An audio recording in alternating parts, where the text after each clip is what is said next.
Do you know many English words, but when someone speaks to you, your mind suddenly goes blank? Yes, that happens to me a lot.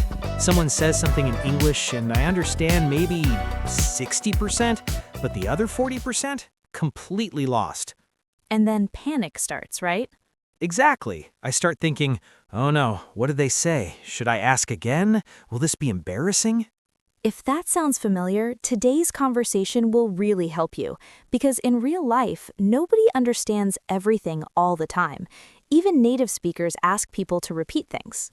That's true, but when you're learning English, it feels different. It feels like you should understand everything.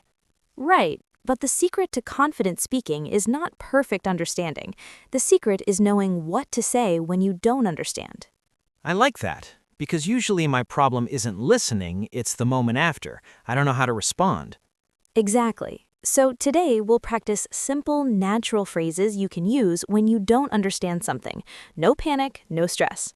And we'll show you how these phrases work in real conversations. I'm Leo.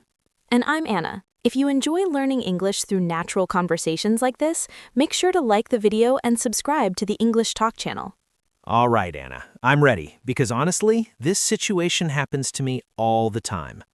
Good. Let's start with a very common moment. Someone speaks too fast. Oh yes, that's the worst. Imagine someone says something quickly and you only understand part of it. That happens at work sometimes. In that moment, you can say something simple like, "Sorry, could you say that again?" Sorry, could you say that again? Yes, it's polite, simple, and very natural. So it just means, please repeat? Exactly. You're asking the person to repeat what they said. That feels much easier than trying to pretend I understood. And that's important. Many learners pretend to understand, but that usually creates bigger problems later. That's true. One time I said yes to something at work, and later I realized I agreed to help with a project. That happens more often than you think. So instead of pretending, I should say, sorry, could you say that again? Exactly. Let's try it in a situation. Okay. Leo, imagine I'm your coworker. All right. Leo, can you send the updated report before the meeting this afternoon?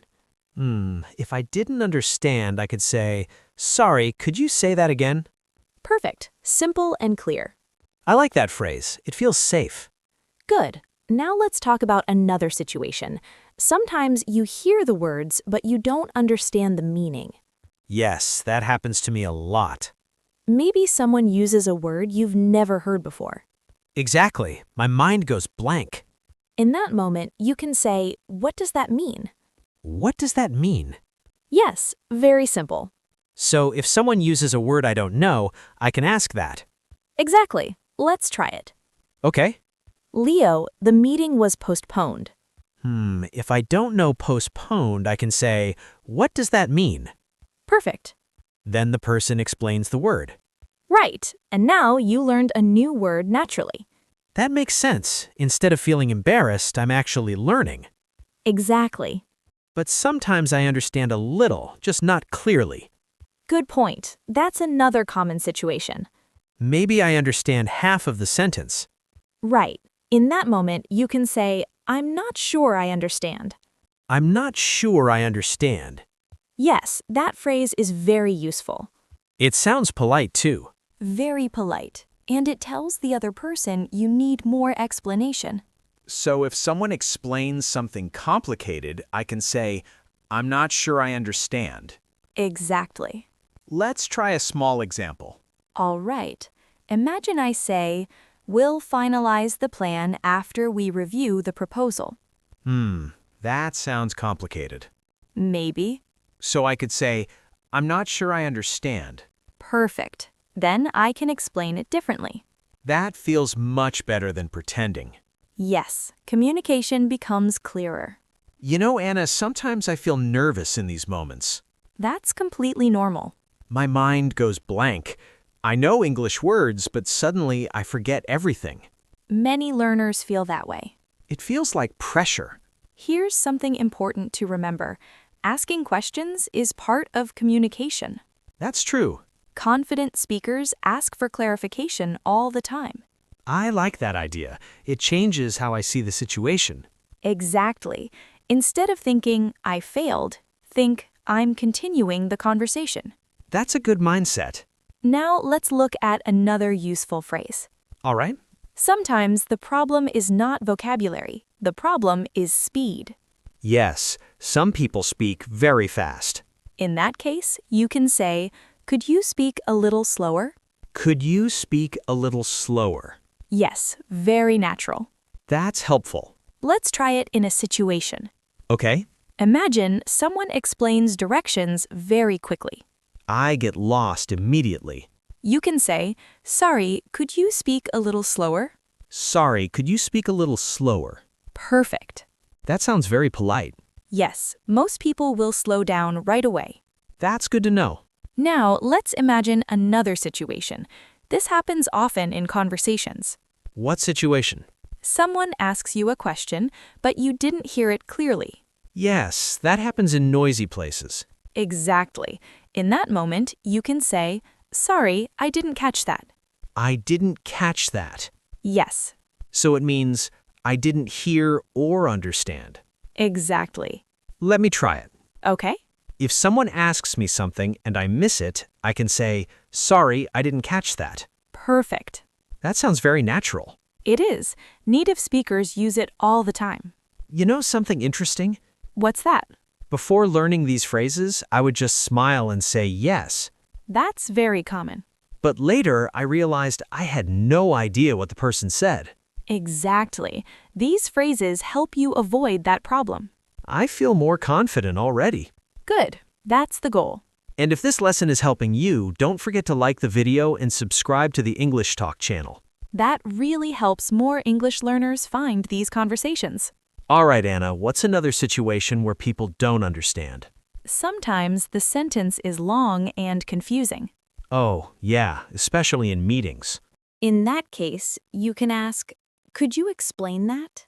Could you explain that? That's very useful. So I'm asking the person to explain in another way.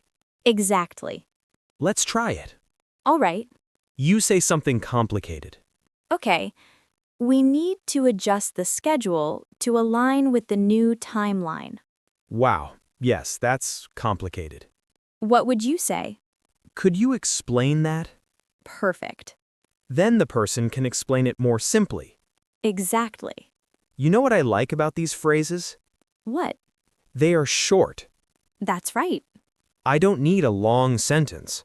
Short phrases are easier to remember. And easier to say when you're nervous. Right. Anna, can I be honest about something? Of course. Sometimes I feel embarrassed asking people to repeat things.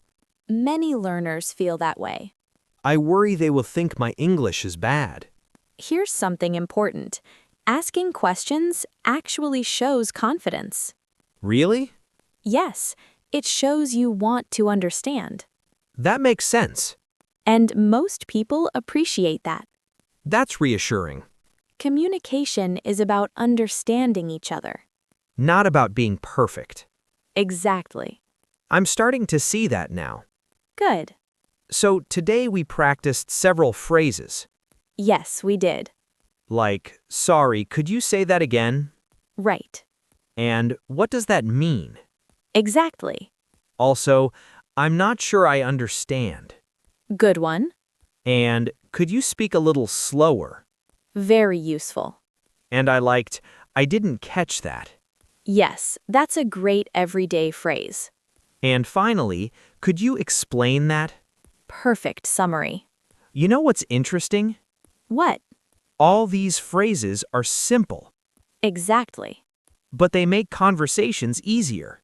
That's the power of practical English.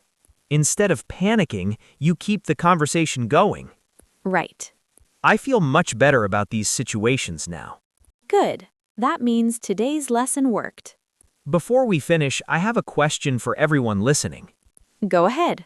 Which situation makes you most nervous in English? Maybe when someone speaks too fast. Or when you don't understand a word? Or when your mind suddenly goes blank. Tell us in the comments. And try using one of today's phrases this week. Even one small phrase can change your confidence. Remember, you don't need perfect English to communicate. You just need the courage to keep the conversation going. Keep practicing, Keep speaking. and we'll see you next time on the English Talk channel. Take care.